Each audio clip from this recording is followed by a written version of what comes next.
जोखू ने लोटा मुंह से लगाया तो पानी से सख्त बदबू आई। गंगी से बोला, यह कैसा पानी है? मारे बास के पिया नहीं जाता। गला सूखा जा रहा है और तू सड़ा पानी पिलाई देती है। गंगी प्रतिदिन शाम पानी भर लिया करती थी। कुआं दूर था, बार बार जाना मुश्किल था। कल वह पानी लाई तो उसमें बू बिल्कुल नहीं थी। आज पानी में बदबू कैसी? लोटा नाक से लगाया तो सचमुच बदबू थी। ज़रूर कोई जानवर कुएं में गिरकर मर गया होगा, मगर दूसरा पानी आवे कहाँ से? ठाकुर के कुएं पर कौन चढ़ने देगा? दूर से लोग डांट बताएंगे। साहू का कुआं गांव के उस सिरे पर है, परंतु वहाँ भी कौन पानी भरने देगा? कोई तीसरा कुआं गांव में है नहीं। जोखू कई दिन से बीमार है। कुछ देर तक तो प्यास रोके चुप पड़ा रहा, फिर बोला, अब तो मारे प्यास के रहा नहीं जाता। ला थोड़ा पानी नाक बंद करके पी लूँ। खराब पानी से बीमारी बढ़ जाएगी, इतना जानती थी, परंतु यह न जानती थी कि पानी को उबाल देने से उसकी खराबी जाती रहती है। बोली, यह पानी कैसे पियोगे? न जाने कौन जानवर मरा है। कुएं में से दूसरा पानी लाए देती हूँ। जोखू ने आश्चर्य से उसकी ओर देखा। पानी कहाँ से लाएगी? ठाकुर और साहू के 2 कुएं हैं तो क्या 1 लोटा पानी भी न भरने देंगे? हाथ पांव तुड़वा आएगी और कुछ न होगा। बैठ चुपके से। ब्रह्मा देवता आशीर्वाद देंगे, ठाकुर लाठी मारेंगे, साहू जी एक के पास लेंगे। गरीबों का दर्द कौन समझता है? हम तो मर भी जाते हैं तो कोई द्वार पर झांकने वाला नहीं आता। कंधा देना तो बड़ी बात है, ऐसे लोग कुएं से पानी भरने देंगे? इन शब्दों में कड़वा सत्य था। गंगी क्या जवाब देती, किंतु उसने वह बदबूदार पानी पीने को न दिया। रात के 9 बजे थे। थके मांदे मजदूर तो सो चुके थे। ठाकुर के दरवाजे पर 10-5 बेफिक्रे जमा थे। मैदानी बहादुरी का तो अब न जमाना रहा न मौका। कानूनी बहादुरी की बातें हो रही थी। कितनी होशियारी से ठाकुर ने थानेदार को एक खास मुकदमे से रिश्वत दी और साफ निकल गए। कितनी अक्लमंदी से एक मार्के के मुकदमे की नकल ले आए। नाजिर और मोहतमीम सभी कहते थे कि नकल नहीं मिल सकती। कोई 50 मांगता, कोई 100। यहाँ बेपैसे कौड़ी नकल उड़ा दी। काम करने का ढंग चाहिए। इसी समय गंगी कुएं से पानी लेने पहुंची। कुप्पी की धुंधली रोशनी कुएं पर आ रही थी। गंगी जगत की आड़ में बैठी मौके का इंतजार करने लगी। इसी कुएं का पानी सारा गांव पीता है।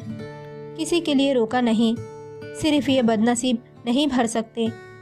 गंगी का विद्रोही दिल रिवाजी पाबंदियों और मजबूरियों पर चोटें करने लगा। हम क्यों नीच हैं और ये लोग क्यों ऊंच हैं?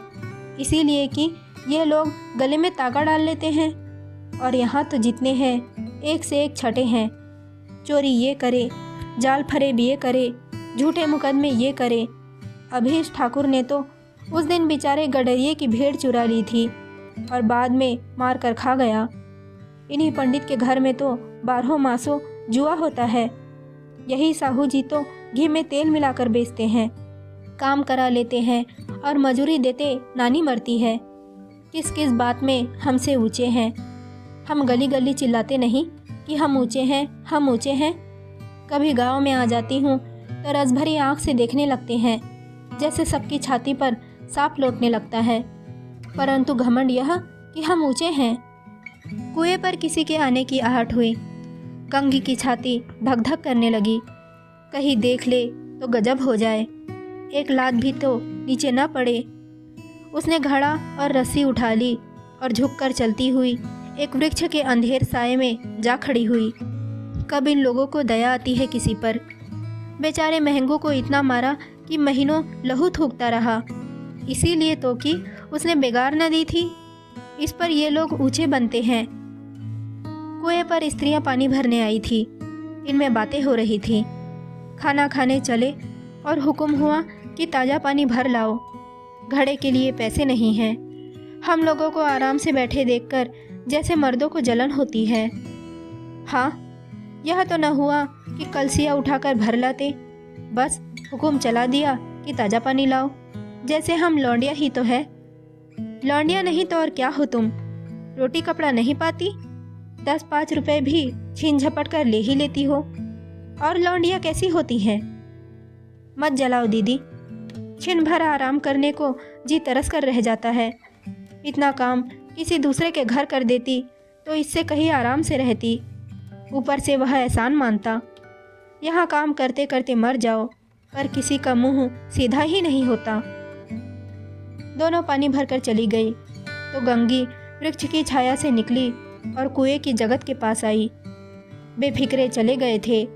ठाकुर भी दरवाजा बंद कर अंदर आंगन में सोने जा रहे थे। गंगी ने क्षणिक सुख की सांस ली। किसी तरह मैदान तो साफ हुआ। अमृत चुरा लाने के लिए जो राजकुमार किसी जमाने में गया था, वह भी शायद इतनी सावधानी के साथ और समझबूझकर न गया हो। गंगी दबे पांव कुएं की जगत पर चढ़ी। विजय का ऐसा अनुभव उसे पहले कभी न हुआ था। उसने रस्सी का फंदा घड़े में डाला, दाएं बाएं चौकन्नी दृष्टि से देखा, जैसे कोई सिपाही रात को शत्रु के किले में सुराख कर रहा हो। अगर इस समय वह पकड़ ली गई तो फिर उसके लिए माफ़ी या रियायत की रत्ती भर उम्मीद नहीं। अंत में देवताओं को याद करके उसने कलेजा मजबूत किया और घड़ा कुएं में डाल दिया। घड़े ने पानी में गोता लगाया, बहुत ही आहिस्ता, ज़रा भी आवाज़ नहीं हुई। गंगी ने 2-4 हाथ जल्दी जल्दी मारे। घड़ा कुएं के मुंह तक आ पहुंचा। कोई बड़ा सोहजोर पहलवान भी इतनी तेजी से खींच न सकता था। गंगी झुकी कि घड़े को पकड़कर जगत पर रखे कि एकाएक ठाकुर साहब का दरवाज़ा खुल गया। शेर का मुंह इससे अधिक भयानक न होगा। गंगी के हाथ से रस्सी छूट गई। रस्सी के साथ घड़ा धड़ाम से पानी में गिरा और कई क्षण तक पानी में हिलकोरों की आवाज़ें सुनाई देती रही। ठाकुर कौन है पुकारते हुए कुएं की तरफ आ रहे थे और गंगी जगत से कूदकर भागी जा रही थी। घर पहुंचकर देखा कि जोखू लोटा मुंह से लगाए वही मैला गंदा पानी पी रहा था।